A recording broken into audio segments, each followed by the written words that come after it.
Bonjour et bienvenue à Ben Guerir, première ville verte du continent où le Maroc expérimente la production d'énergie renouvelable et de matériaux bioclimatiques pour répondre aux enjeux du développement durable.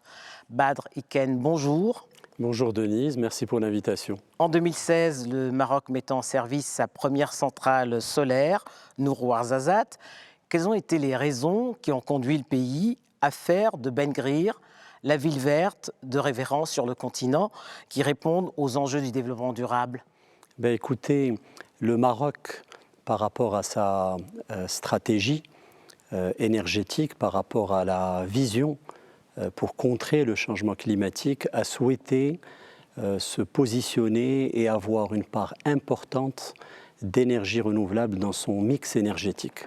Donc le Maroc est en train de devenir un grand consommateur d'énergie renouvelable, solaire et éolienne. Historiquement, nous avions aussi l'hydraulique. Et il était important également d'avoir et de développer l'expertise en ce qui concerne les sujets relatifs à ces technologies propres, notamment le solaire.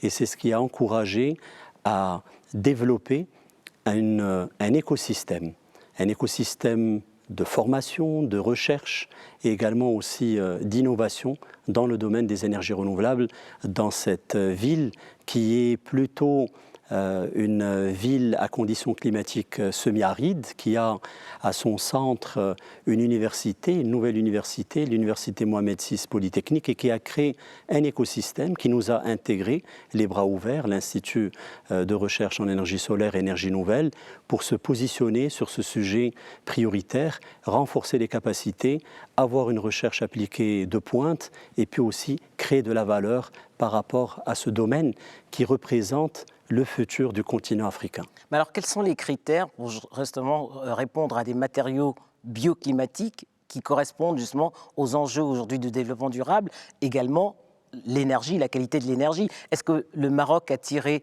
des leçons de son code d'urbanisme qui date, je crois, dans la dernière réforme, date, si je ne m'abuse, de l'an 2000?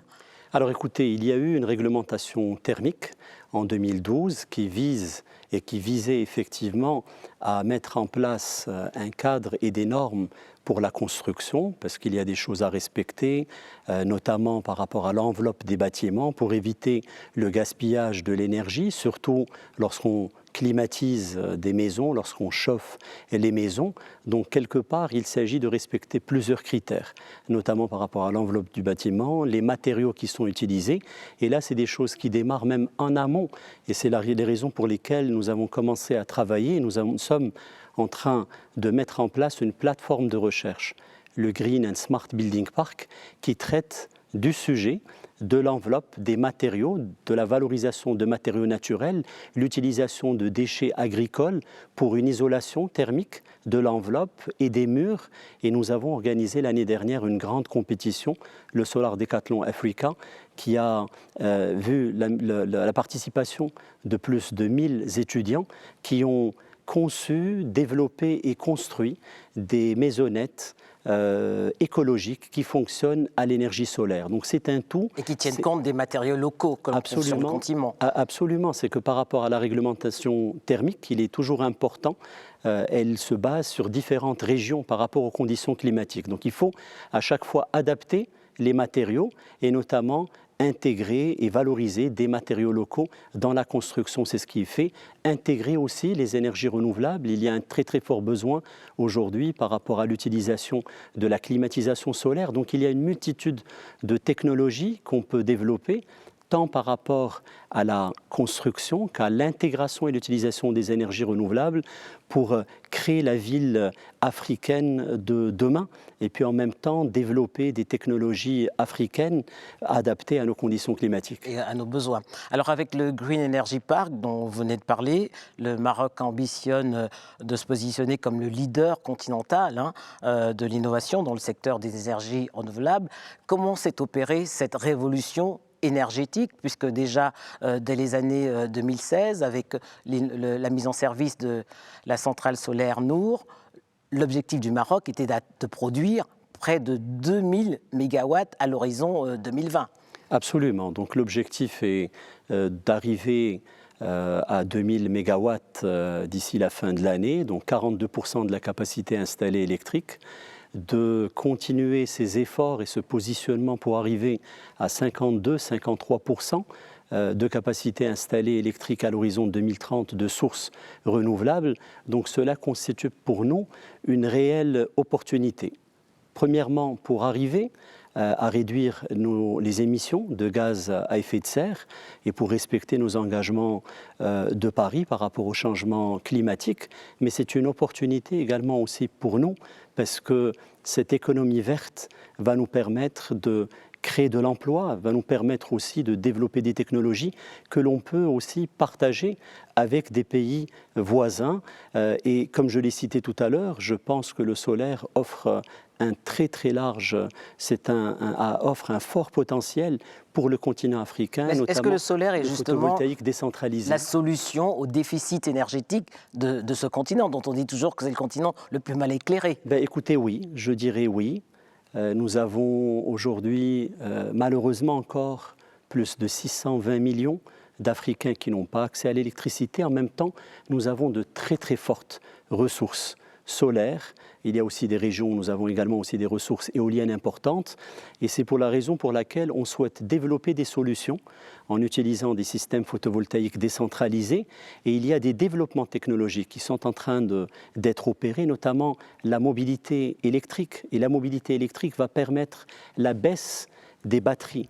Et donc tout doucement, on va avoir aussi accès au solaire la journée et à des batteries à coût abordable pour avoir de l'électricité et de l'énergie le soir. Donc pour répondre à votre question, absolument, c'est une très très grande opportunité pour le continent. Mais on se rend compte également, Badr Eken, que les enjeux sont à la fois et politiques et financiers, parce que depuis, il y a eu plusieurs initiatives pour électrifier justement le continent. On a parlé du Fonds vert au lendemain de la COP 21, on a parlé également du plan Borloo, également du plan de Barack Obama. Mais est-ce qu'on est aujourd'hui, le continent est-il en mesure de produire une énergie de qualité, solaire notamment, et qui soit accessible au plus grand nombre? Écoutez, cette accessibilité est possible, puisque très très souvent, dans le modèle conventionnel et classique, vous aviez une électrification par câble, alors que lorsqu'on parle de photovoltaïque décentralisé, il y a la possibilité d'avoir des modules photovoltaïques qu'on peut installer sur la toiture et qui, des fois, ce qui était contraignant, c'était le fait de ne pas avoir accès à l'électricité et donc automatiquement à la lumière la nuit. Avec les solutions de stockage, aujourd'hui, notamment à travers les batteries, il y a des possibilités qui s'offrent à nous.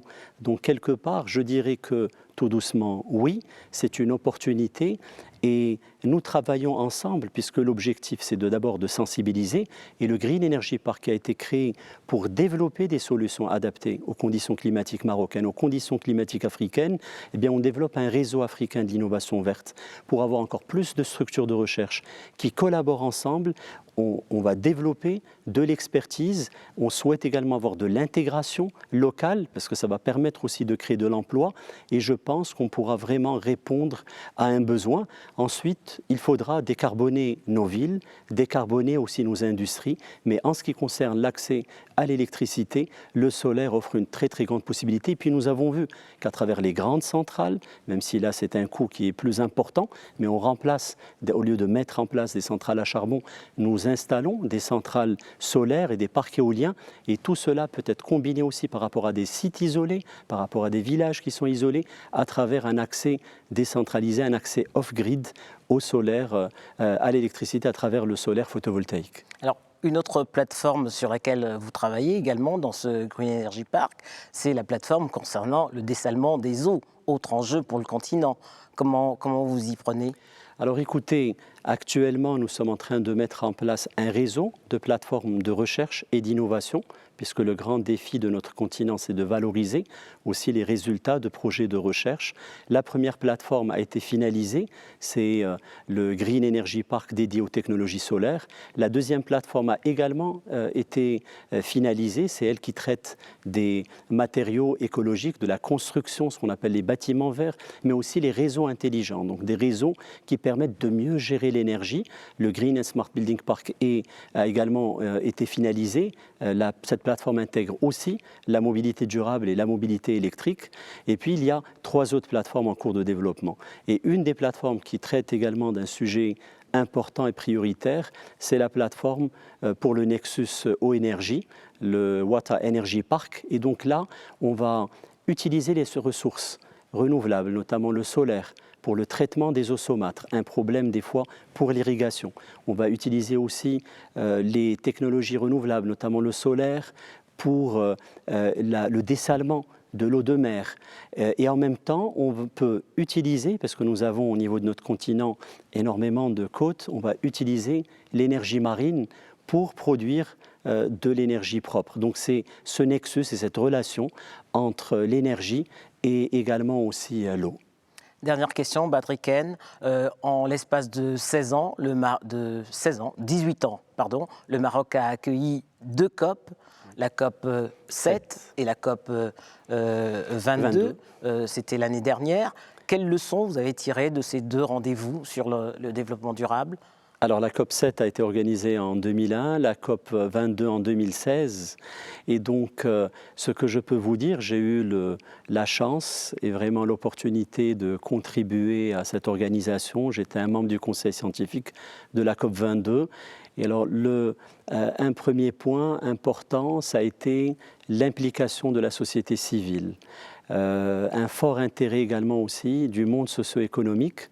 Donc ce qui était pour nous vraiment très important, c'est de garder cette dynamique suite à la COP 21 à Paris et aux accords qui étaient vraiment plus qu'importants, les accords de Paris. Donc c'était garder la dynamique.